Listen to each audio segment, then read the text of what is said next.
Muito boa tarde a todos. Boa tarde, Bruno Barros. Boa tarde, Vera Barroso. Boa tarde, gente. No Sem Censura de hoje, nós vamos falar de Jardim Macalé, do filme brasileiro A Vida Invisível de Eurídice Gusmão, de teatro e do projeto Mantes, sobre o louva-a-Deus.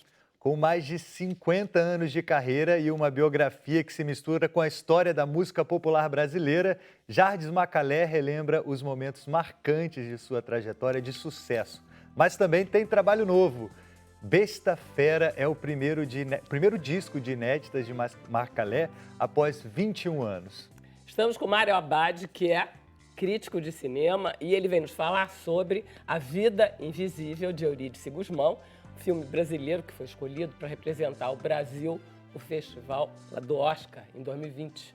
Bom, ela está bombando no cinema, na televisão e no teatro. Julia Stockley é uma das protagonistas de A Vida Invisível, o filme de Karim Ainuz, que estreia em outubro, mas já é muito comentado nas redes sociais, está bombando. E ela também está no teatro, ela escreveu uma peça, dirigiu também, chama Gravidade, vai estrear nessa sexta e também poderá ser vista em breve no remake de Éramos Seis na TV Globo. Muito bom, estamos com Leonardo Lana, que é biólogo. Ele é o fundador do projeto Mantes, ele pesquisa sobre o louva-a-Deus e conquistou 2 financiamentos da revista National Geographic. E ele trouxe um louva-a-Deus que a gente vai dar o nome aqui ao vivo, né, Vera? Vamos. Você já deu o já nome? Dei. Já. Daqui a pouco a gente vai contar. Você aí de casa está super convidado a participar do programa. É só colocar a hashtag Sem Censura nas redes sociais ou então mandar uma mensagem pelo WhatsApp 021 99903 5329. Bom, então agora nós vamos direto lá para o Rio Centro, para a Bienal do Livro, com a Cátia Navarro. Cátia, você está aqui conosco?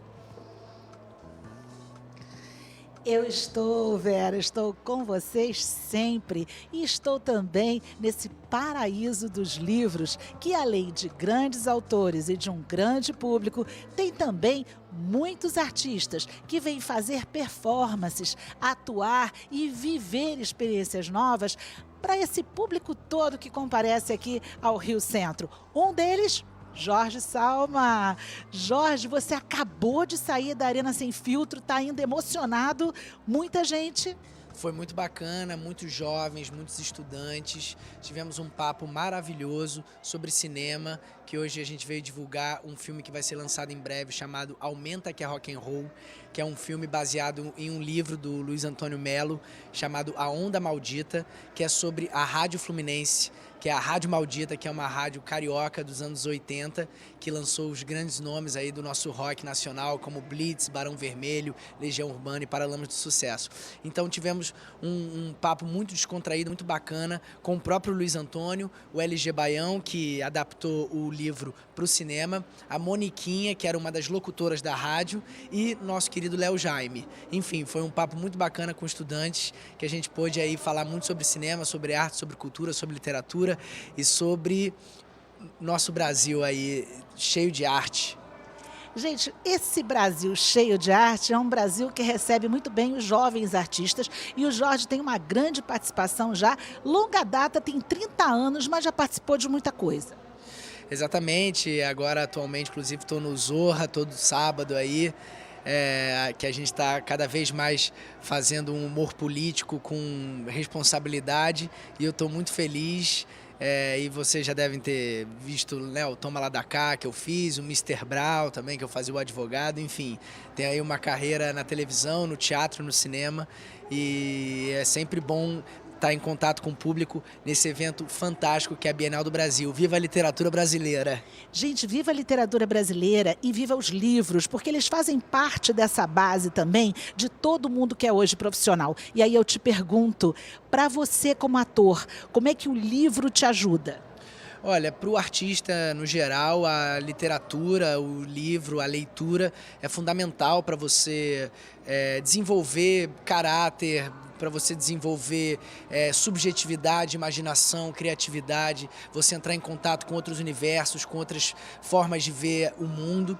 Então, leitura é fundamental. Eu acho que, inclusive, educação e literatura é o que está agora precisando muito no nosso país. A gente precisa ler mais, se informar mais sobre a nossa história, sobre tudo que aconteceu no Brasil. A Rádio Maldita ela se passa nos anos 80, quando teve a abertura política, depois da ditadura. Então é muito importante a gente falar sobre isso, falar sobre o que aconteceu no nosso país e sobre a nossa história.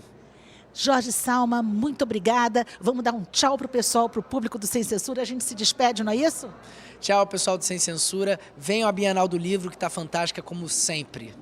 Gente, fica aí o recado, Vera, Bruno, convidados e o público do Sem Censura. A gente volta daqui a pouquinho com mais um convidado para vocês. É a TV Brasil na Bienal do Livro 2019. Acho muito bom. Olha só, Jardes, eu gostaria que você tocasse alguma música desse seu novo álbum aí, que é o Besta Fera. Você sempre foi assim, ameaçador, né? Nem sempre. Eu também acho. Você me conhece há muito tempo. Há muitos anos. Somos amigos de infância. Pois pô. é. Mas olha só, De hoje em Ipanema. dia eu tomo a vacina para pneumonia, vacina para gripe. Olha o meu estado. Mas eu É também patético. Não, é patético porque nós envelhecemos e estamos um coffee-coffee. Tá. Mas continuamos lindos, não continuamos? Sei lá. Eu acho. Você, eu tenho certeza que Ah, sim. você é um... Eu vou ter que ler aqui como é nova Tá, pode música. ir lendo, que eu gostei eu vou muito dessa ter que. Você gostou dessa, né?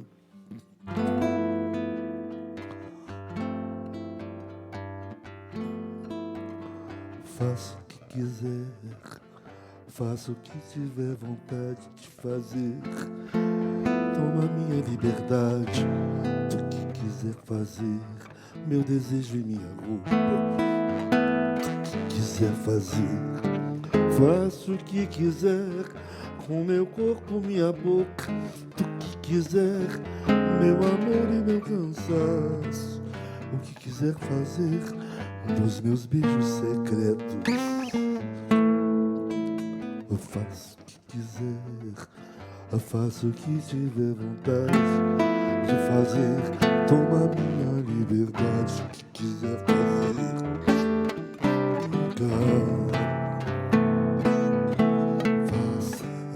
Faça o que quiser, do meu corpo, minha boca, do que quiser, meu amor e meu cansaço.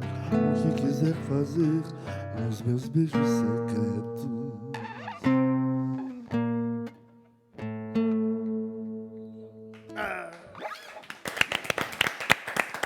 Olá. Você demorou 21 anos para gravar isso. 21 anos não, porque foi uma... Quando eu comecei a gravar esse disco, eu estava 20 anos sem gravar um disco só de inéditas. Tá. Mas só de inéditas. Tá. Então eu chamei alguns amigos meus, principalmente de São Paulo, o pessoal de São Paulo, poetas e músicos e tal, Kiko Dinucci, Rômulo Frois, Que participam, que participam inclusive, do cantando. disco, inclusive cantando e tocando e tal. E nós fizemos, eles me deram letras. Eu pedi muitas letras para o pessoal, para a gente fazer música, para musicar os poemas, tal e coisa. E me deram várias letras, dentre as quais essa, que é do Rômulo Frois, Meu Amor e Meu Cansaço. E é muito bom porque tem tudo a ver com você. Ela não desmerece em nada e mantém um pouco a besta fera. A besta fera é a A coisa que besta eu fera. sempre Um fiz. título excelente, Jade. É claro, nos tempos besta-ferísticos que vivemos, besta-fera, cada um tem a sua besta-fera. Alguns conseguem dominá-la e, pelo visto, outros não. Esse teu lado iconoclasta sempre está contestando as coisas, mas dentro da música você também fez isso. Por exemplo, quando você se aproximou do Moreira da Silva. Moreira, meu grande companheiro de aventura.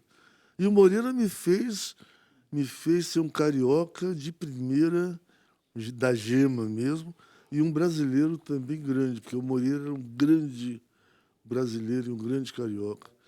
E com humor, que é a grande defesa de todas essas loucuras que vivemos ou não, o humor é uma arma maravilhosa, fundamental. Quando você era muito criança, quando eu conheci você, você não fazia música ainda, mas você desenhava coisas extraordinárias. Eu me lembro da gente vendo o teu caderno de colégio, você fazia caricaturas e tal. Isso você abandonou. Completamente. Você nem sabe mais que você Não, sabia mas fazer de vez em isso. quando eu faço uma caricatura de mim próprio, Tá. que eu brinco que é uma marca. Porque era muito bom, eu me lembro muito Engraçado bem você disso. lembrar disso, Você, eu no não próximo lembro disco, você podia jogar um... Uma desenhada. Ih, ó, contagiou. Eita, pô. Eu aguentei enquanto pude. Mas aí, você vai se apresentar no Levada com isso. No Levada, sexta-feira, agora, às 8 horas da noite, no SESI, aqui do centro do Rio Da de Graça Janeiro. Aranha, não é isso? Da Graça Aranha, é isso. 8 da noite. se não 8 me da engano. noite. Que é hoje em dia as horas são mais São mais normais. eu acho. Que você vai mais cedo para casa, curte mais, em vez de sair. Mesmo porque é muito perigoso andar de noite por aí pelo Rio de Janeiro. Né? Não no centro, né? O centro é um lugar dos eu não menos ando perigosos. Muito. É mesmo? É.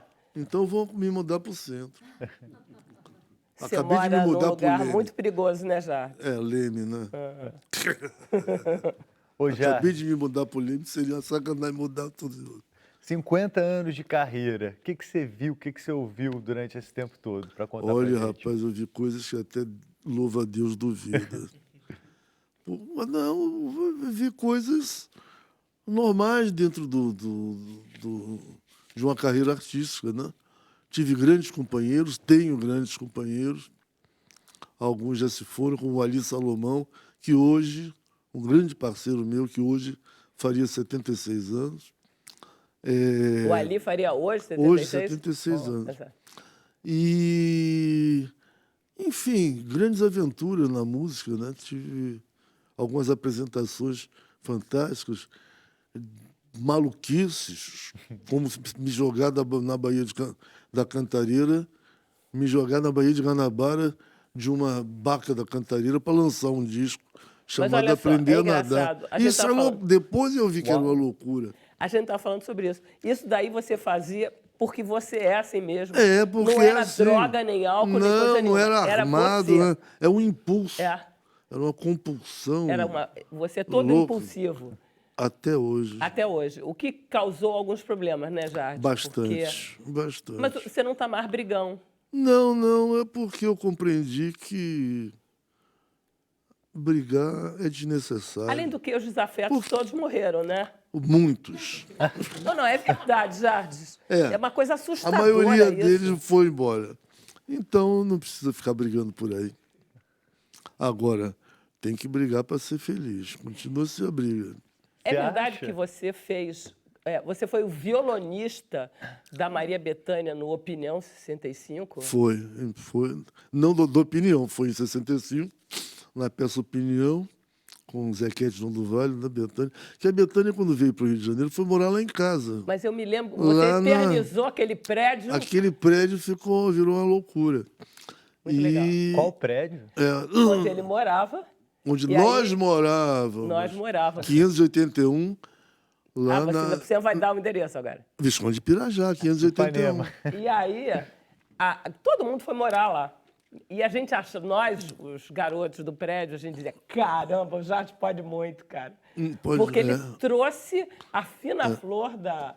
Caetano, cara. Caetano, Bethânia, tudo isso aí em casa. A gente cruzava no elevador. Olha, Grande Otelo, Muito obrigado, que Jardim, felicidade, por esse imagina. momento. A minha felicidade era sempre o Grande Otelo estar lá em casa. Era festa direto. Bom, enfim, como a grande amiga da minha vida é sua mãe, Dona então Lígia. estamos bem na fita. Muito, e muito bem. Então tá, depois você canta mais um pouquinho. Tá.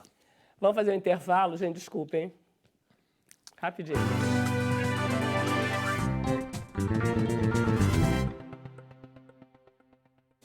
Então, estamos de volta com Sem Censura ao vivo. Temos mais notícias lá da Bienal do Livro com a Cátia Navarro. Cátia, tudo seu. Vera, a gente está aqui com um autor muito jovem, João Doderlen, ou Aca Poeta, para quem acompanha o Instagram, não é isso? São as poesias que saem dos livros e entram na internet com sucesso? Desse aqui é meio que um oposto, né? Eu comecei na internet e acabei nos livros. Mas, de fato, toda a inspiração, as referências, elas vieram de livros. Vieram de autores como Mário Quintana, de atores internacionais como a Rupi, Kaur, e me trouxeram toda essa inspiração para começar na internet, e elas acabaram pegando esse formato e tiveram espaço nos livros. Tem muita gente que critica, não é? Que diz que a internet não pode ser considerada, mas, no entanto, as pessoas leem muito o que todo mundo escreve de poesia. Tem toda uma opinião diversa acerca da internet como uma plataforma válida ou não, mas a questão é que a internet ela é uma plataforma nova e, como todo espaço de estudo, né, a opinião divergente é interessante. Eu acredito que o que eu faço tem espaço, as pessoas têm lido e têm alcançado pessoas que não entram naturalmente numa livraria porque não têm interesse, e ali no meio do nada na internet, entre a foto de um ator global e a foto de um prato de comida, a gente está ali no meio com uma poesia e pá! Gente, oferece uma coisa maravilhosa, né? Não, poesia. Vamos mostrar os seus livros, então, para o pessoal? Você está aqui com Coração, não é isso? Isso. Esse é o meu segundo livro, o meu primeiro livro, o Livro dos Seis Significados, e esse aqui é o meu mais novo lançamento, meu querido, O Invisível aos Olhos, que é um trabalho em parceria com a HarperCollins com O Pequeno Príncipe. Então aqui eu trago textos do Saint-Exupéry, né, na tradução mais conhecida aqui no Brasil, e tenho meus próprios textos também em questão, junto com o Saint-Exupéry. Vou pedir a você para você ler um poema para o pessoal que está em casa, para conhecer um pouquinho do seu trabalho, né? O que você acha? Vamos fazer um aqui? Isso. Qual seria? Esse aqui é um que eu gosto muito, né? Ele é assim. Um conselho. Relacionamentos são como sapatos. Vista um do tamanho do seu pé para não se machucar. Eu calçava 44 e você 38. Para não seguir o conselho alheio, ficamos descalços. Ah, e agora a gente vai encerrar o Sem Censura. Como é que a gente pode encerrar? Vamos dizer tchau para Vera, para o Bruno, o pessoal que está em casa com muita poesia? Olha, antes da gente fazer esse encerramento, marquei especialmente para você. Eu queria saber se você pode ler uma poesia para a gente encerrar com você lendo uma poesia. Caramba, que responsabilidade, gente. Meu Deus, num programa ao vivo, qual é? Ah, ok, vamos fazer isso então? Vamos lá. Mais uma noite sem dormir, a lua chega a rir de mim, assim, apaixonado. Gente, viva a poesia, não é não? João, viva você e viva todos os poetas dessa Bienal. Viva a poesia, viva a Bienal, maravilhoso, muito obrigado pelo convite. A gente que agradece a presença, não é não, pessoal? Nós voltamos com você, Vera e Bruno, e a gente volta daqui a pouquinho, Vera, tem mais gente por aqui. Você é um encanto, Cátia, não tem jeito. Estou apaixonado por Cátia Navarro. Depois desse poema, fiquei apaixonado, Cátia. Muito linda. Bom, vamos conversar, então, sobre cinema com a Júlia Stockler e com o Mário Abad, que eu quis tanto ver esse filme. Só consegui ver o trailer, Júlia. Mas deve estar muito bom. O que você achou? Pois é, eu sou super suspeita para falar. Eu acho... Você chegou a ver, não foi? Sim, vi. Eu acho um filme de extrema emoção, porque é um filme que fala sobre a família, sobre os afetos interrompidos, sobre a violência num sistema opressor contra as mulheres. Sobre o amor de duas irmãs é muito sobre bacana. um amor arrebatador entre duas irmãs.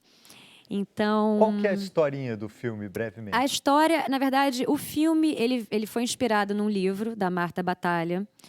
E ele fala sobre a história de duas irmãs que são separadas por um sistema patriarcal. E elas passam a vida, cada uma com a sua história, tentando se encontrar. Eu não vou dar spoiler do que acontece no final, mas é isso, assim. E como que essa estrutura machista e opressora impede que elas consigam, de fato, se achar aí nesse mundo dos anos 50, porque o filme se passa nos anos 50. E é lindo.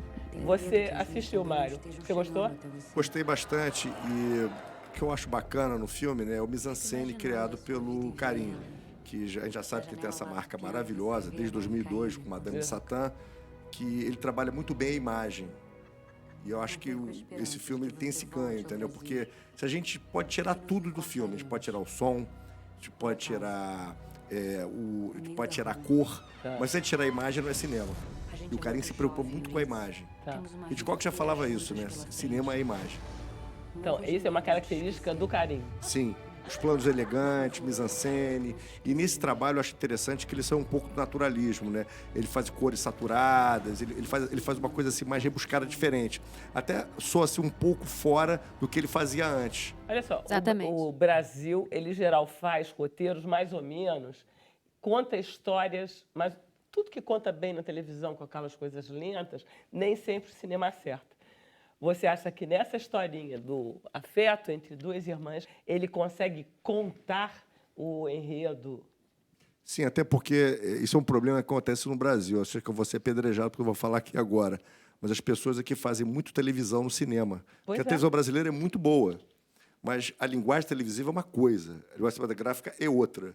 Então, muitas vezes, os diretores não entendem quando um crítico vai dar uma condenada, o que dar uma nota diferencia, ruim. assim, basicamente, a linguagem televisiva da linguagem cinematográfica? Tudo, né, cara? Porque você tem uma tela imensa, né? Então, qualquer coisa que a atriz ou ator fizer vai ficar muito grande. A televisão é uma telinha pequena. Então, se ela fazer uma sobrancelha, se ela falar alguma coisa, tudo ganha uma dimensão muito maior, né? E fora que também que na televisão, até normalmente, né, pelo pouco espaço, tem muito plano e contraplano. Tipo assim, um diálogo entre nós dois aqui conversando. Filma você, filma eu. Filma você, filma eu, dá uma geral. Cinema não é isso, né? Cinema é outra coisa, Pode né? fazer o cinema, inclusive, um filme inteiro com uma única câmera. Exatamente. Num plano. E outra coisa, né? Eu acho que você posiciona a câmera de uma forma que você possa corroborar aquilo que você quer dizer. Então, por exemplo, estou tendo uma relação com você, sei lá, opressora. Então, eu tenho que filmar. Quando me filmar, tem que ser diferente de você, para passar essa relação com a câmera. E as pessoas acham que só o diálogo passa isso. E você acha que o Karim faz isso bem? Muito bem. Você já... É o seu primeiro filme, Júlia? É meu primeiro longa como protagonista. Tá. E aí, É. que tal foi isso? Foi uma experiência maravilhosa, porque o Karim, ele é um diretor, ele é um artista, ele é um diretor extremamente sensível, generoso, e ele trabalhou muito a autoralidade das atrizes nesse processo. Era fundamental que eu e a Carol Duarte, como as protagonistas, colocassem muitos nossos desejos ali. Então, a gente teve milhões de discussões e ele acatava, ouvia, respeitava muito. Isso é importante, né? Porque senão ficava um homem... Exatamente. Um filme de homem sobre os sentimentos das duas mulheres. E era lindo, porque a gente tinha a equipe toda de câmera feminina, a equipe toda de som era feminina, de figurino era feminina. Olha, isso é raro no cinema. Pois é. Então, ele teve essa preocupação sensível de transformar aquele set de filmagem num set quase absoluto feminino. O que nos dava, como atriz, muito conforto, porque tem cenas muito difíceis. Tá. Então, esse olhar dele já foi um olhar que é de Karim, né? Então, quando você fala dessa diferença entre cinema e TV, a gente está fazendo um melodrama, que é um gênero televisivo pra caramba, novelas, né? das novelas, só que em algum lugar ele rasga com isso. Ele borra esse melodrama sem medo, ele satura isso. E sem medo de nada. Ele falava das interpretações, ele fala, saiam dessa coisa naturalista da TV. Deixa a alma ir para o mundo, eu quero ver dentro da tua alma. Que coisa mais rasgada, né? Vambora. Olha só, você escreve, você dirige. Facilita na hora que você é atriz também, não facilita? Por um lado? Ou atrapalha? Enfim, tudo na vida. Eu acho que, de alguma maneira, se cria um combo artístico de pensamento sobre a coisa. Só que eu acho que são realmente coisas diferentes, assim. Para mim, é muito difícil ser atriz. Eu sou muito mais insegura. difícil. É muito mais difícil. Você é mais tímida, então. Eu sou muito tímida. Começar um personagem, um processo, é se jogar num abismo completamente novo. Me dá muito mais medo. Como diretora, eu já tenho umas estéticas que eu gosto, uma maneira de trabalhar os meus atores. É diferente, assim. Gente, qual é o nome desse bicho? Pelo que ela acabou de dizer, tímida, com dificuldades Que a gente tem um louva-a-Deus aqui que o Léo trouxe, ele está escondido ali, né? Não está aparecendo. Não sei se a câmera dá para mostrar. Tá ali. Olha ali. Ela Leonardo, daqui a pouco vai aparecer. Que ela seja batizada de Júlia. Ai, que amor. Não tem tudo a ver? Tem tudo a ver. É uma honra que a sua louva-a-Deus seja a Júlia, mesmo. Dá vontade até de pegar ela para cuidar da coisa. Dá. Em relação a teu trabalho como atriz, você prefere realmente estar fora? Não, eu prefiro ser... meu lugar, eu tenho certeza que é dentro, Tá. como atriz. Mas eu sou extremamente feliz de olhar de fora, porque eu tenho um amor por ator e por construção Você estética. deve ficar se exigindo demais também, né? Deve ser mais complicado. E é fundamental para o diretor que ele entenda o lado do ator, né? Tem muitos diretores que não gostam de ator. Assim, Não é tipo 90%, não? Júlia? talvez seja quase 90%, porque tem um desejo que não foi realizado muitas vezes, ou uma intolerância com o processo do outro. Eu acho que quando você é ator, você tem uma calma maior para entender as dificuldades, os buracos, tentar encontrar caminhos para aquele ator se sentir mais confortável. E eu acho que a beleza do Karim é essa, assim. Ele Ele é um respeita, bom diretor de ele ator. respeita Muito sensível também. muito, ele respeita ator. Olha só, a gente sabe que Bacurau não foi escolhido para Para a seleção do representar o Oscar. Brasil. Ficou ali, né? 4 votos, 5 votos. Você não estava votando, não, tá? Não. Porque Bacurau tem uns probleminhas, eles fizeram os protestos em Cannes, etc. Mas você fecha com essa indicação do Karim. Olha, ambos os filmes representariam muito bons. bem o Você Brasil. viu os dois, né? Só que eu detesto falar isso, mas a gente tem que comentar, só de cara de Oscar, né? Porque teve erros históricos com essa história de cara de Oscar. Mas o filme do Karim tem muito mais cara de Oscar do Bacurau, porque é um filme que é um melodrama, 2 atrizes, tem a Fernanda Montenegro, tem isso tudo, né? Já o filme do Bacurau é um filme mais de violência, de sexo, e pela história do Oscar, os filmes que ganham normalmente o melhor filme do ano, normalmente são dramas. E o Oscar estrangeiro, muito mais ainda, são dramas. Então, Que agora vai se chamar melhor Oscar, Oscar internacional. sim, vai mudar essa. Agora está tendo toda essa... Eu acho até bacana, né? Você ficar mudando É essas... estrangeiro internacional, é exatamente, a palavra. Exatamente. É porque Tá a tendo plateia cuidado, né? do Oscar está ficando cada vez mais internacional e menos Sim. americana, né, maluco? Então, acho que a escolha foi acertada. Agora, ambos os filmes são ótimos. Adoro o Karim, adoro o Kleber. Acho até, inclusive, que o problema é que o Kleber deveria ter ido no Aquários, né? Mas é outra história, né? Não foi por causa Pois de é. problema político, enfim. Qual que é o ponto alto do filme, da vida Qual Invisível? deles? Da vida invisível. Eu acho que a mise-en-scène. A mise-en-scène é muito bem feita, entendeu? Com os atores? Sim, com os atores, é tipo assim, E a relação dos atores com mise-en-scène, com a câmera, é quase que um equilíbrio perfeito entre tudo. Até essa coisa que chama de um melodrama tropical, né? Os cenários, as plantas, tudo está muito, é muito harmônico no brasileiro, filme. hein, Júlia? É muito brasileiro. É brasileiro pra caramba. E assim, a emoção que eu senti agora em Fortaleza, porque a gente apresentou o filme em Cannes, fomos para o Peru, eu não fui, a Carol foi, e agora a gente estava na terra do Karim, em Fortaleza. O calor de ver os brasileiros se identificando com aquilo, Vera, é inenarrável. A historinha se passa onde? Rio de Janeiro, Rio de Janeiro? anos 50. Tá. Você sabe, Mário, cada vez que eu abro o Rio Show, você conhece a história do Mário, né? Você abre o Rio Show, aí tem assim, todos os filmes que os críticos assistiram.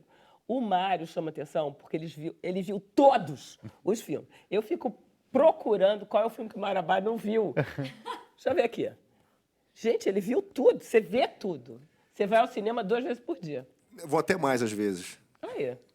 Mas isso é desde pequeno. Meus avós me levavam ao cinema quando tinha 8, 9 anos de idade para ver festival de cinema francês, alemão. Não entendia nada, mas ficava ali olhando para aquilo. Depois revisitei esses filmes.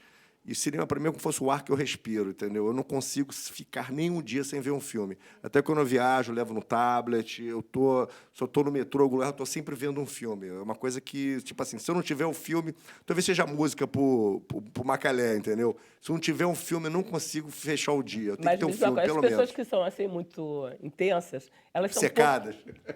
elas são um pouco preconceituosas. Você também tem um problema da sala escura, não gosta da Netflix, não gosta da televisão, ou não? Você topa tudo? Toda vez que eu posso, eu quero ver na sala escura no cinema, porque, para mim, cinema tem que ser visto dentro do cinema.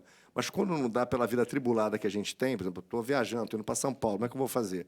Aí eu vou ter que ir no avião assistindo o filme, não tem jeito. Não, Mas estou falando em casa. Tô falando Aí em casa, não há a mínima possibilidade em casa de assistir um filme se não estiver todo fechado no escuro com tudo desligado. Mas você só fazer isso, Mário. Mas eu faço isso, eu desligo o telefone, desligo tudo. Ninguém me encontra nesse momento. Me tranco mesmo. Mas eu adoro assistir filme em casa, muito mais confortável. Aquelas pessoas que comem no Mas vou te no falar uma cinema, coisa. que falam, É uma que irritação. ligam o celular.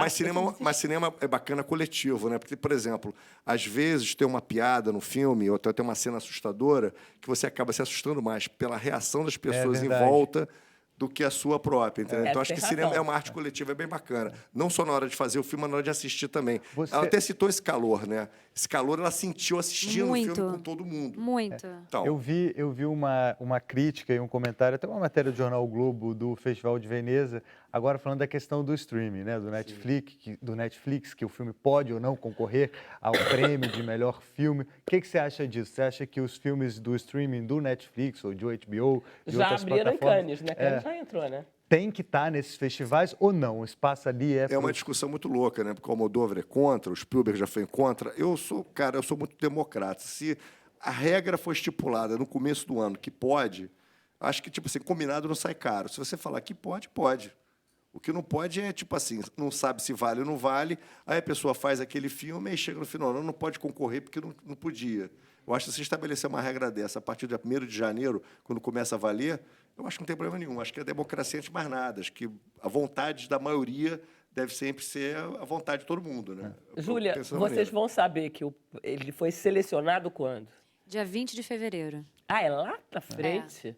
É onde sai o famoso sim ou não. Eu li E na aí vocês abertura- vão todos, né? Nossa Senhora, eu vou levar até a gente aqui. Vambora. Vamos todos os brasileiros, no meu coração. Final pra de gente. Copa do Mundo, né? Final de Copa do Mundo. Eu li na abertura que o filme estreia dia 31 de outubro, tá certo? Na verdade, a gente está fechando as datas, mas é outubro com certeza. Porque a gente vai ter uma pré-estreia em São Paulo, se eu não me engano, no dia 16, e depois no dia 21 ou 2, que é a estreia, e depois a gente estreia aqui no Rio. É verdade que, por exemplo, um filme sendo indicado para o Oscar, isso já potencializa a venda dele? Sim, muito. Não só o filme, como também o diretor, as atrizes, todo mundo, né? Aí cada um vai tomar o rumo que achar melhor na carreira. Mas um filme indicado ao Oscar leva todo mundo, toda fotografia, figurinista, todo mundo tem algum ganho com isso. O que falta para a Vida Invisível ser indicada ao Oscar? O que precisam fazer agora? Bem, eu não sei porque eu não tenho bola de cristal, mas eu acho o seguinte: você tem que fazer as pessoas assistirem o filme, né? O É aquela grande problema historinha do lobby que você estava falando. Exatamente, cara. Muitas vezes a pessoa vota porque viu só 5 ou 6 filmes e não viu os outros 80 que tinha que ter visto, né? Porque você está fazendo uma concorrência muito grande. São todos os países do mundo que estão inscritos. Exatamente. E as pessoas A realmente Rosa não assistem Magalhães faz tudo. parte da academia, né? Então ela diz que é uma loucura, porque você tem que dar o seu voto. Então você tem que, se você for responsável, ver o máximo possível dos E a concorrentes. Amazon comprou o nosso filme. Ah, Ou seja, isso é bom. isso é maravilhoso, porque vai distribuir o filme e botar para todo mundo lá ver. Vai dar uma copiazinha Então isso para todo foi mundo incrível. lá. O nosso produtor, o Rodrigo Teixeira, ele é um cara... Ah, ele é um cara de filme internacional. Ele botou o Me Chame respeitadíssimo Pelo pela Seu academia. Nome Muito, é no ano membro da academia. passado. Foi ano passado, né? Foi. E que é um filme É belíssimo. lindo o filme. Então, ele é um devorador de cinema. Ele vê, compra direitos. E é um cara sensacional. Você gosta mais de quê? Dá para você escolher, agora que você já tem essa experiência de um longa, né, em filme? Teatro, cinema, televisão, tudo? Eu acho que, assim, o meu lugar como atriz é no teatro. É o Tá. lugar que eu me sinto confortável, dona do meu espaço. É ali que, para mim, eu encontro cidade de maneira devastadora. Mas é o mais difícil. Mas né? é o mais difícil, ainda mais no momento do Brasil, que a gente não tem um centavo para fazer teatro mais. Mas o ator tem mais autonomia no teatro. Uma autonomia, eu acho que é assim, é onde me dá. Mas ele só tem o corpinho dele. Ele O não tem nada corpinho, ajudando. agora, o Mas na cinema televisão também não deixa ele ter o é incrível, corpinho, porque eu né? tive um processo de preparação com o Karim, que durou 1 mês e pouquinho, que foi muito profundo. Então, esse processo de preparação que o cinema dá, é só o cinema que dá. Que é diferente da televisão, porque a televisão já é o lugar popular, é onde todo mundo vai sentir junto essa história. Não, e aquele negócio, a partir do momento que vai começar a rodar, ele não vai te dar mais a atenção que ele te deu lá atrás te Não, preparando. mas o né? Karim dava. Ele dá. Eu tinha que ser chamada de guida no set, Olha aí. não podia celular. É toda uma imersão, né? Uma imersão assim, a gente tinha regras para que tudo convergisse da melhor forma possível para a gente contar aquela história. Muito bom. Viu, Júlia? Obrigada. Vamos fazer um intervalo rapidinho? A gente volta, já. Estamos de volta ao vivo com Sem Censura. Tem mais uma participação, Bruno? Vai ter Bienal do Livro agora. A Cátia Navarro está lá com mais um convidado especial. Cadê ela? Fala, Cátia, você está aí? Vera, eu tô aqui e eu tô num momento, Vera, de pensar como é que a gente pode fazer muitos dos nossos planejamentos financeiros. Talvez a gente possa, por exemplo, usar um livro como referência. E aqui do meu lado, o autor desse livro, Tiago Nigro, não é? Que vai falar sobre finanças, não é isso? Aliás, tem aqui, viu, Vera e Bruno, olha só, gastar bem, investir melhor, ganhar mais. Como? Vamos apresentar para eles? Vamos. Na verdade, só introduzir um pouquinho com a minha história, né? Eu tinha 18 anos de idade, eu tinha um sonho de ser rico, né? A maioria das pessoas já tiveram esse sonho alguma vez na vida. Só que os meus pais me deram um dinheirinho quando eu completei 18 anos, eles me deram 5 mil reais, eu peguei esse dinheiro e eu fui investir. Só que eu não sabia o que estava fazendo, então eu quebrei em uma semana, olha só. E aí eu comecei a estudar, queria trabalhar no mercado financeiro, fui garçom, fui barman, fiz várias coisas, mas eu não consegui trabalhar no mercado. Então eu criei meu próprio negócio no mercado financeiro. Então, mais ou menos 7 anos depois, eu tinha um negócio consolidado, com mais de 50 profissionais, então eu passei quase uma década trabalhando no mercado financeiro. Eu atingi minha liberdade financeira, comecei a produzir conteúdo na internet, hoje eu falo com mais de 10 milhões de pessoas diferentes todos os meses, e aí eu decidi escrever um livro explicando para as pessoas quais são os 3 pilares que enriquecem toda a sociedade, né? E os pilares que a maioria das vezes as pessoas já sabem quais são, mas elas pecam em executar esses pilares, porque é como se fosse uma dieta. Todo mundo sabe o que precisa fazer para emagrecer. É só você parar de comer, você comer melhor e começar a se exercitar. Não é? Só que mesmo assim as pessoas não fazem, mesmo desejando. E com dinheiro é a mesma coisa. As pessoas só têm que gastar bem seu dinheiro, têm que investir melhor e aumentar a sua renda. Parece muito complexo, mas é tão didático, é tão prático. A pessoa só tem que querer aplicar e, obviamente, usando ferramentas que eu ensino no livro, as pessoas conseguem acelerar esse processo, né? E um dos detalhes desse livro, gente, é que ele diz assim, fazer tudo isso sem cortar o cafezinho. Isso significa que você não precisa cortar as coisas pequenas, é isso? Tem muitas pessoas que dizem que para você enriquecer, você precisa cortar todos aqueles pequenininhos gastos, mas na realidade não é isso que enriquece. O que enriquece não é você pensar em cortar R$1, R$2 da sua conta. É você gastar bem seu dinheiro. E gastar bem é um pouco diferente. É você trabalhar bem esses 3 pilares que você tem. Por isso que eu me proponho a dizer que você não vai enriquecer cortando o seu café. Você consegue enriquecer sem cortar o seu cafezinho. Agora, o que é gastar bem para você? O que é investir bem? Quando eu estou falando de investir bem, para começar já é você colocar o seu dinheiro para trabalhar para você. Isso daqui tem a ver com você não deixar o seu dinheiro investido, por exemplo, na poupança, que é uma aplicação que mais de 60% dos brasileiros têm e é uma das piores, se não for a pior aplicação hoje do Brasil. E quando a gente está falando de gastar bem não é você gastar menos, é você tomar decisões de alto impacto. Por exemplo, você vai pagar uma coisa à vista hoje ou você vai parcelar? Né? Você vai financiar um grande empreendimento ou você vai economizar por alguns anos para comprar à vista com desconto? Então, esses gastos de alto impacto é que, de fato, atrapalham ou ajudam o seu orçamento, não aqueles pequenos gastos. Mas, obviamente, sempre que você puder deixar de gastar alguma coisa que não vai te impactar, recomendo que você faça isso, né? E vale dizer, gente, que tem muita gente querendo saber o que tem nesse livro. A fila lá fora está enorme para os autógrafos. Você esperava isso?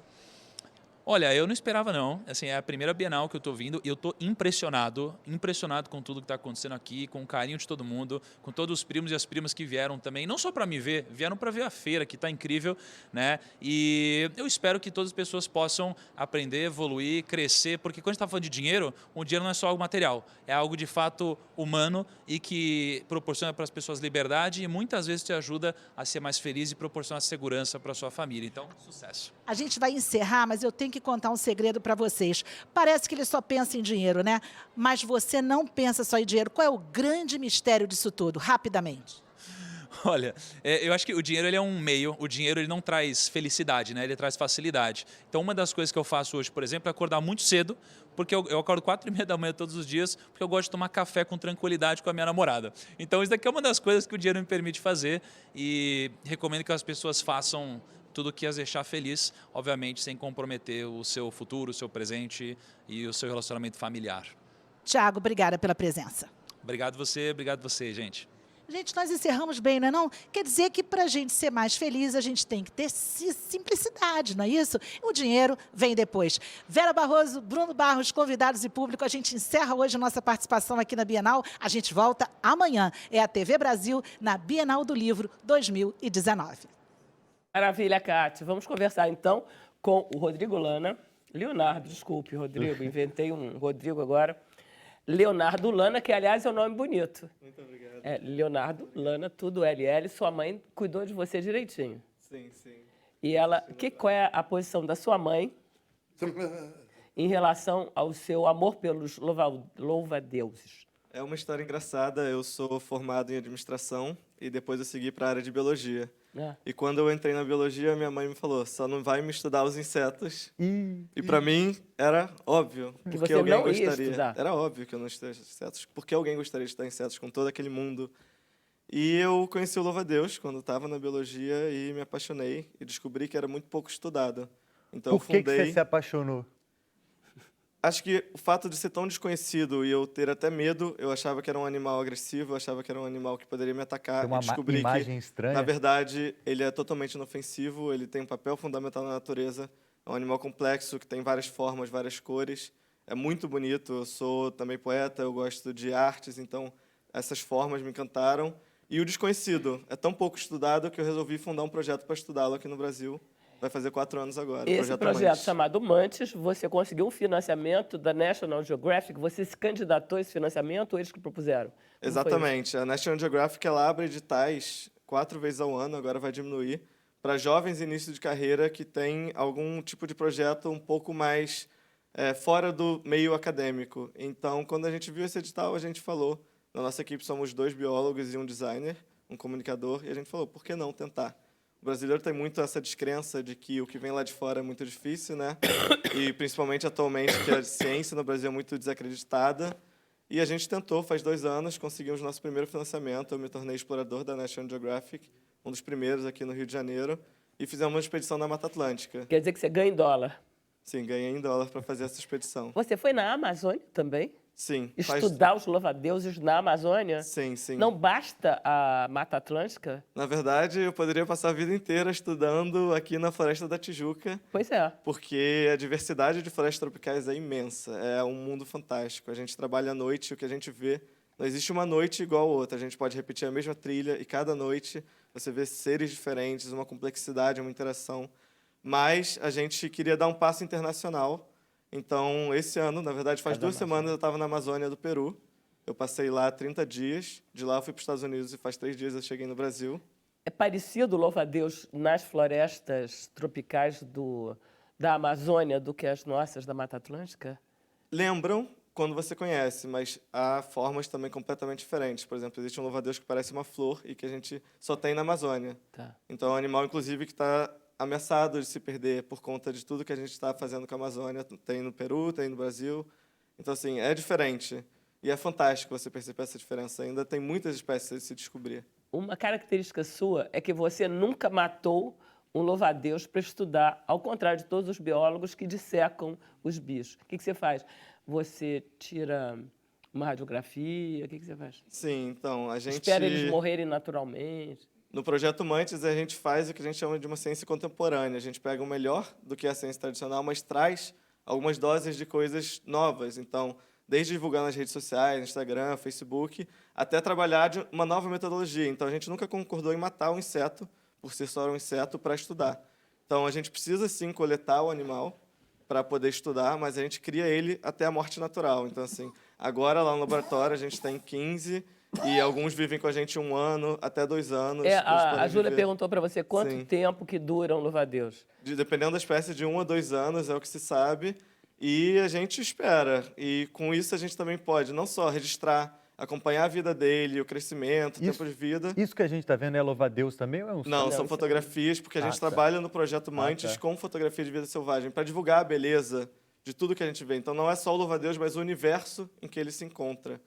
E aí, criando, a gente também consegue esse contato com o público. Então, assim, é um animal inofensivo, a gente gosta sempre de tirar. Se você me permitir, eu posso tirar aqui para ver mais de perto. Olha só, eu não tenho nada contra você tirar, não tenho medo nenhum. Eu só acho que a gente está ameaçando muito ele. Não, são animais completamente tranquilos. Assim, eles se acostumam com a gente e a gente já também tem uma experiência no Projeto pegar Mantis. ela na mão? Com certeza. É a Meu Luísa. Deus do céu. Meu Eu sou Deus, contra. pega isso a Júlia e eu, direito. nós somos Pelo a amor de favor de Deus. deixar os bichos em paz. Eu também Põe aqui. acho. Se você olhar, é um animal super Medo. calmo, curioso. Então, você vai sentir que Apavorada. ela é Ela muito não quer leve. vir. Olha a Ela agonia tá da Pata. apavorada, Bruno. Ai, meu Deus. Ó, Você ela vai quer sentir que ficar ela é com muito o leve. Leonardo. O Leonardo ela já conhece. Olha A sorte é aqui, que não gente. voa, né? E é super curiosa, é uma fêmea, então ela imaginou não isso voa, aqui? as fêmeas geralmente não voam. E é um animal super curioso, ele tem esses olhos grandes, bem... então, ele é excelente para também a gente conseguir divulgar um pouco do que é o universo dos insetos, porque a gente tem um pouco de preconceito, né? Diz que a gente só pensa nas baratas, nos mosquitos, mas, na verdade, os insetos são o grupo mais diverso do nosso planeta. E Quantos tipos de louva-a-Deus existem? no mundo são conhecidos? 2.500, e o Brasil tem a maior diversidade, que são 250 espécies até agora. Acredita-se que são pelo menos 500. Então, Tá assim, acabando o teu projeto já? Olha que não, a legal. gente Quer vai pegar, continuar. Eu quero que ela vá para lá, fique tranquila. Aqui. Ai, olha que amor, brincando. Por que o nome Louva-a-Deus? Oh, ela que Esse nome vem da forma como eles descansam. Geralmente eles colocam a mão assim e parece que está rezando. Então, em quase todas as línguas, você vai ter um nome que está ligado a rezar, orar. Então, quase todas as línguas têm essa Mantis, característica. não quer dizer isso, quer? Mantis vem do grego. Sim, mas mantis vem do grego, que Nos significa... Estados Unidos é praying mantis. Com certeza. praying Será que eu vou Tá. ficar apavorada, Vera? Não, é super tranquilo, eu tava com medo. Vera, Fala com que você tem que falar com eu ela. acho que eu porque não Júlia- quero chama mais. Júlia Eu acho que eu agora, não beleza? quero Ela mais. chama- Pode ir. Obrigada, eu fui. Não. O É mantis vem... impressionante isso, que ela não Mantis quer fala. sair do seu braço. Pro meu Ela quer teve ficar com resistência ele. e pra É um Luísa, lugar pra meio Júlia também. ameaçador.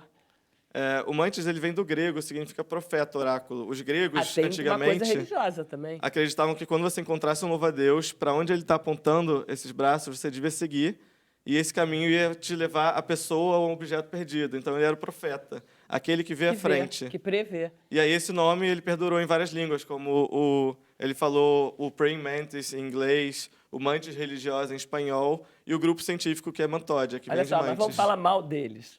Parece que eles são predadores ferozes e que se tiver um outro louva-a-Deus, que se a Júlia tiver com fome, ela come.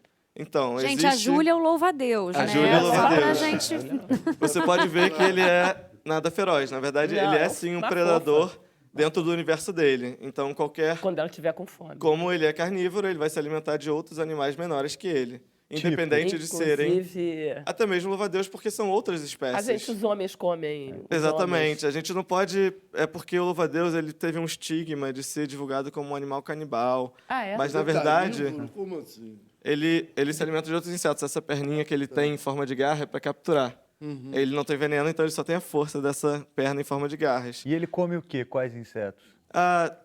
Todos os tipos e muito as moscas, as baratas, os mosquitos. Então, assim, até minha avó costumava dizer que eles são os guardiões do jardim, porque eles evitam as pragas que estão no jardim ao se alimentar delas. Então, é um animal que é fundamental ali na cadeia alimentar. Você consegue pesquisá-los? Eles têm. Qual é o dia a dia deles? Eles vivem mais durante a noite, na mata, eles Ela saem gostou. para caçar. Então, essa é uma informação que ainda é muito pouco estudada. Como Porque eu falei, vocês ainda não têm muita coisa. exato. E praticamente todo mundo que estudou louva-a-Deus na história capturava, sacrificava Matava. e ia estudar e descrever a espécie. Então a gente se aventura a ir para a mata à noite, que é mais fácil enxergá-los, são sempre camuflados, folhas verdes, folhas secas. E ali a gente está descobrindo aos poucos esse universo. Então a gente já percebeu que existe diferenças entre espécies, espécies que vivem mais alto, De espécies que comportamento vivem também? no chão, espécies que são caçadoras, espécies que são de emboscada, que ficam esperando algo passar para capturar, espécies que voam muito, outras que ficam paradas. A gente acompanhou o louva-a-Deus por 2 meses parado na mesma folha. Então, assim, a Caramba! gente está...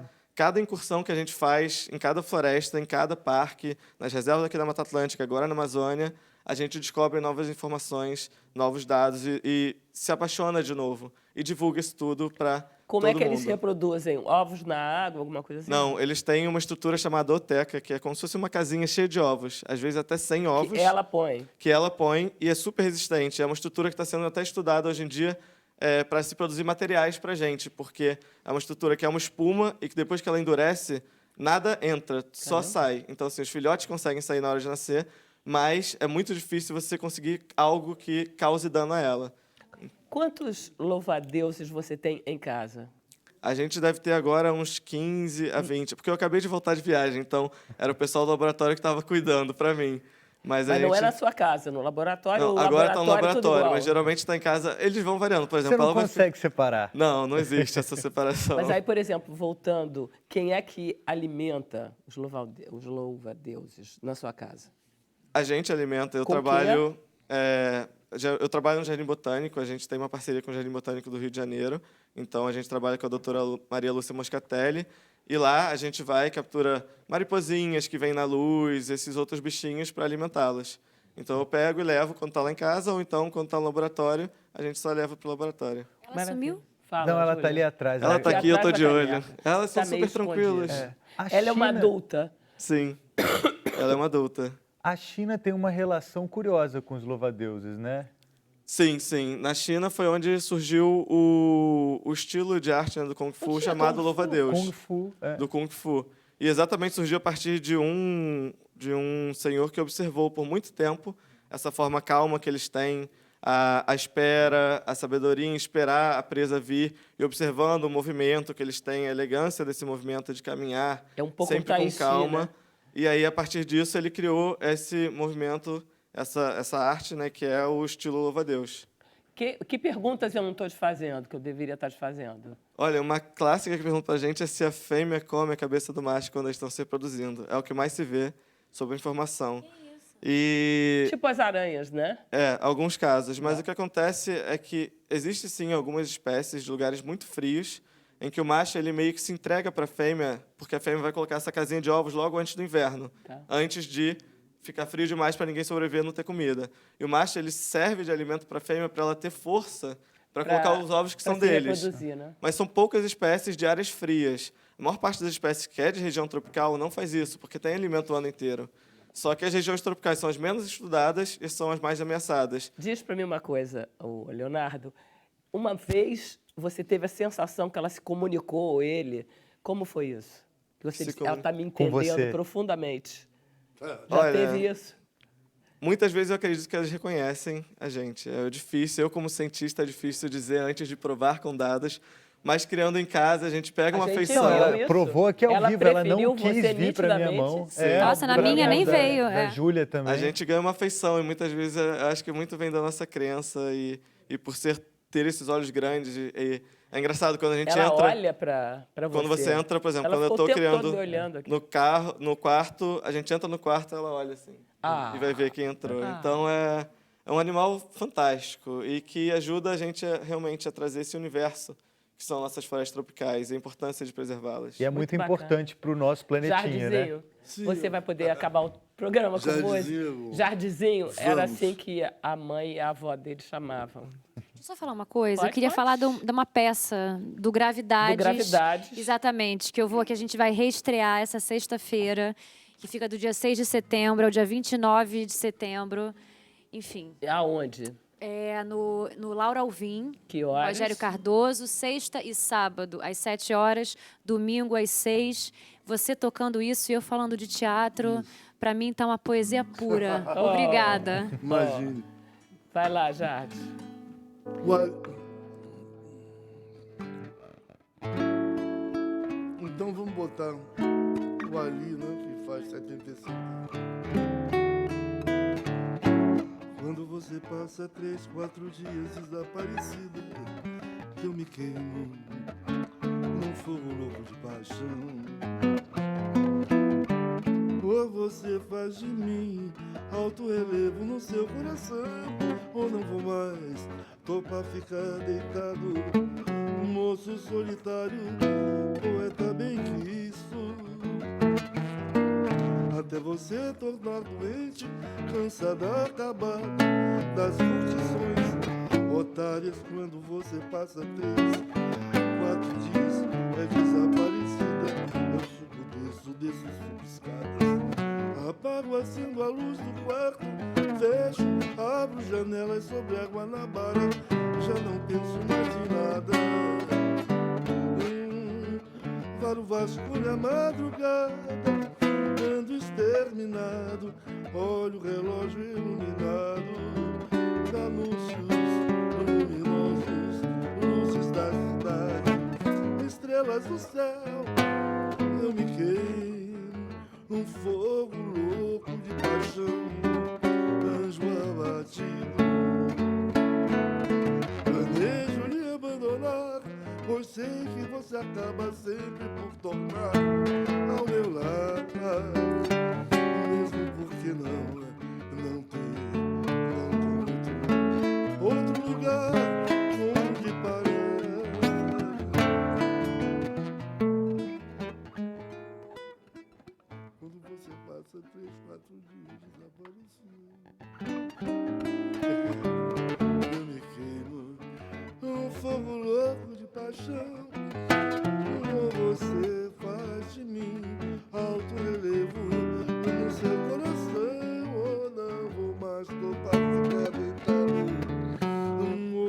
solitário, poeta bem visto.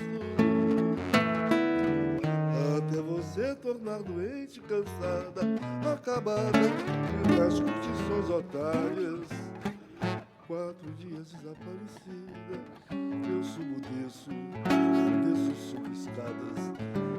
Apago, acendo a luz do quarto, fecho, abro janelas sobre a Guanabara, já não penso mais em nada. Meu olhar vai vasculha a madrugada, anjo exterminado, olha o relógio iluminado, anúncios luminosos, luzes da cidade, estrelas do céu, eu me queimo, um fogo louco de paixão, anjo abatido. Planejo lhe abandonar, pois sei que você acaba sempre por tornar ao meu lar. Mesmo porque não tem outro lugar onde parar.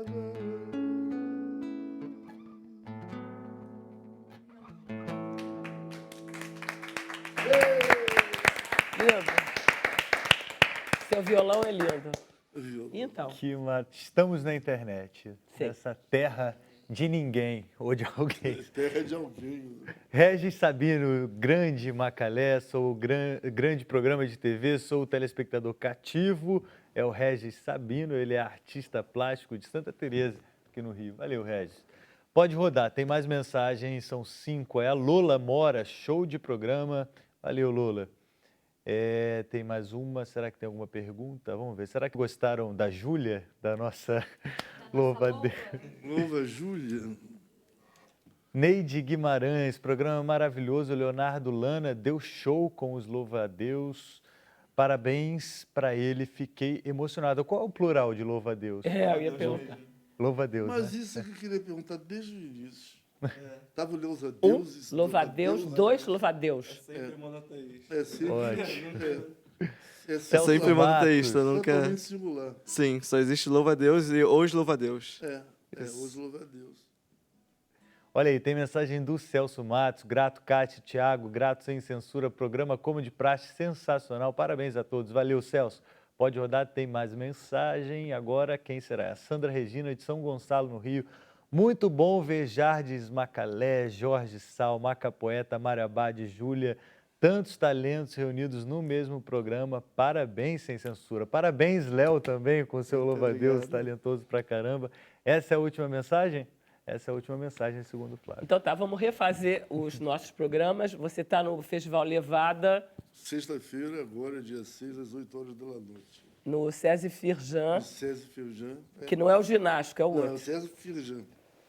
Ok. Na Graça Aranha. também. Júlia, quando é que você é 3? Eu reestreio Gravidades agora no dia 6 de setembro, sexta-feira, às 7 horas, no Laura Alvim, Rogério Cardoso. A gente estreia o Longa do Carim em outubro e a novela também em outubro. Tá, beleza. Leonardo, tem alguma... Eu posso convidar para acompanhar nossas redes sociais, no Instagram e o Facebook Projeto Mantes, que agora, voltando da Amazônia, a gente vai começar também um circuito de palestra aqui no Rio de Janeiro. Então, seria interessante para ver como foi essa experiência Você lá. vai fazer onde essas palestras? Você A já gente tem? ainda está acordando, vai ter no Jardim Botânico, provavelmente Porque em você é de algumas lá, né? universidades, sim. Como a gente acabou de voltar, ainda não tem os dias, mas vai ter, até o final do ano, algumas palestras sobre a experiência na Amazônia peruana. E a Júlia, vai se chamar Júlia mesmo? Prometido? Vai continuar, Olha, vai prometido. ter que chamar Gente, Júlia, que eu já ela me é muito acostumei. linda. Vera Vai deu. continuar, vai Quero continuar. ver, Ela é hein? muito linda, ela é intensa, que nem a Júlia. Sim. Toda Isso. séria, tímida. Não, Uma vez prometido aqui, coisa tem que essa cumprir. criatura. Mário, Semana retrasada, a gente lançou o Blu-ray do documentário do Neville, meu quarto livro, que foi o Mitômano, que vai virar filme. quer dizer, ele, além de todos os filmes, ele descreve, faz E os estou filmes. fechando agora o filme do Ivan, que a primeiro corte já foi meio que aprovado para passar no Festival de Roterdã. Vamos torcer para que ele seja selecionado mesmo. E estamos aí na Aí batalha. você, na verdade, tem que ir para ele inédito para Roterdã. Você não pode Sim. passar aqui, O né? do Neville passou lá também, aí acabou criando uma certa... Até porque a gente passa no festival, né? Os próprios curadores acabam convidando a gente. O próprio Madame Satã concorreu no Certo Olhar. em Cannes, né, em 2002. É por causa disso que a gente faz. Exatamente. Né? Então, estamos aí produzindo, escrevendo no jornal, fazendo programa de cinema. E vendo todos os filmes. Se Deus Diz uma quiser. coisa, indica pra gente um filme pra gente ver. Isso é tão ruim, sabia? Porque eu acho que... Mas não, olha só, eu tenho vários amigos cientistas políticos. Eles dizem que em época de eleição, todos os amigos economistas, presidente da República, dizem assim, quem que eu voto? É igualzinho você, Mário. Em que filme que eu vou ver? Ó, em outubro vamos ter o filme do Carim, que é maravilhoso, que vai estrear em Tudo outubro. bem, isso a gente já está combinado. Olha, tá passando Bacurau agora, Tá. no circuito. Que tem que ver. Tem que ver. Não, Bacurau é... Tem o filme do Tarantino também, que tá passando. Almodóvar também, no finalzinho, Amor e Glória. Tem a ver o Bacurau com Tarantino? Um pouquinho, né? A maior influência do Bacurau não é nem o Tarantino, tem um pouco, mas é o John Carpenter e o Walter Hill. Tá. O Kleber sempre gostou muito de John Carpenter. Tem John Carpenter bastante no filme e um pouquinho de Walter Hill também. Parece que tem João Carpinteiro. Tem um Né? caçador, aquele caçador. O John Carpenter é um grande diretor americano, né? Não, enfim, e ele... A gente não deve começar a conversar com críticos, eles sabem tudo. Aqui vem um filme famoso do John Carpenter, mas todo mundo conhece, Halloween. Ah, tá. Ele que criou ali aquela coisa meio da visão subjetiva do assassino.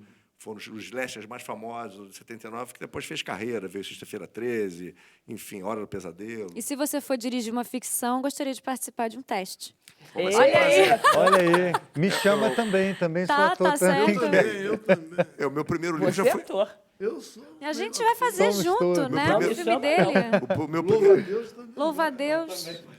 O meu primeiro livro, que conta a história da primeira discoteca no Brasil, que é a New York City, foi comprado pela Scarlatti Filmes para virar filme. Eu fiz o roteiro, eles aprovaram e me convidaram para dirigir. Agora, essa loucura que está aí no mercado, Ancine, enfim, está meio parado, né? Mas que já está acertado, tá? É E eu ficção. espero. Vai ser ficção. sua primeira ficção. Minha primeira ficção. Uau! Olha aí, só antes Cara. tem uma última mensagem aqui que eu Tá. estou vendo no WhatsApp não, na tela do Facebook. Oséias Leitão, ele disse que ele tinha um escorpião que o nome era Miro. Não é bom ter escorpião em casa não, né? Olha, tem muita gente que cria e se você souber lidar, muitos escorpiões também são... Eles Fofo. sim têm veneno, mas eles são bem... Se você entende comportamento, não tem problema nenhum. Jura? Sim, muita gente. É muito comum, fora do Brasil, em Europa e Estados Unidos, você ter animais como escorpiões, tarantos. Inclusive, o tráfico de animais foi algo que a gente investigou no Peru. É enorme, saindo daqui do Brasil e de florestas tropicais para essas regiões. Pagam até $5.000 por uma tarântula, por exemplo, ou um escorpião. Como pet, Como né? Isso pet, é que é pior. exatamente. Tem um filme que eu não me lembro qual era, que a atriz chinesa tinha um grilo e era uma caixinha desse tamanho assim. Sim, sim. Era horrível. Esse relacionamento com os insetos, aqui no Brasil não é muito comum como animal de estimação, mas em alguns lugares é bem comum. No próprio Japão também eles têm uma filosofia de cuidado, de passar de gerações em gerações as gerações de insetos. Então, assim, Qual é o inseto que tem mais duração de vida? olha, depende. Eu não sei te dizer certamente, mas algumas cigarras, por exemplo, vivem mais de 17 17 anos, anos, besouros, que são Olha. mais de 20 anos. Então, O ciclo dela. Mosquitos morrem rápido. algumas espécies sim, outras não. Mas geralmente o ciclo é bem rápido de vida. É um mês, né? Uma Depende média. muito. Depende A diversidade do de espécies é tão gigantesca que. Muito bacana. Acho que foi uma ótima escolha, os insetos. Sim, sim. A gente precisa falar sobre eles. Eles estão acabando. Os estudos já dizem. A gente junto, Algumas né? florestas perderam até 80%. Olha Assim. só. Provavelmente vocês que são mais velhos que eu podem lembrar da infância de ter muito mais insetos que vinham nas luzes e tudo mais do que hoje em dia. Isso é algo que. Eu me lembro mais de mosca. Mas lembro até o daquelas- número de moscas, daquelas- as cigarras no Rio de Janeiro. Daquelas bichos de luz que Cupim, caem, né? que tá- Isso. Caetano cantava muito das cigarras no Rio de Janeiro, que hoje você quase não ouve mais. É verdade. É. Então você Então tá, tem... vamos sair por aí Cigarro. ouvindo as cigarras. Gente, maravilha. A gente volta amanhã às 5 horas. Obrigado. Tchau, até amanhã. Tchau, tchau. Obrigada.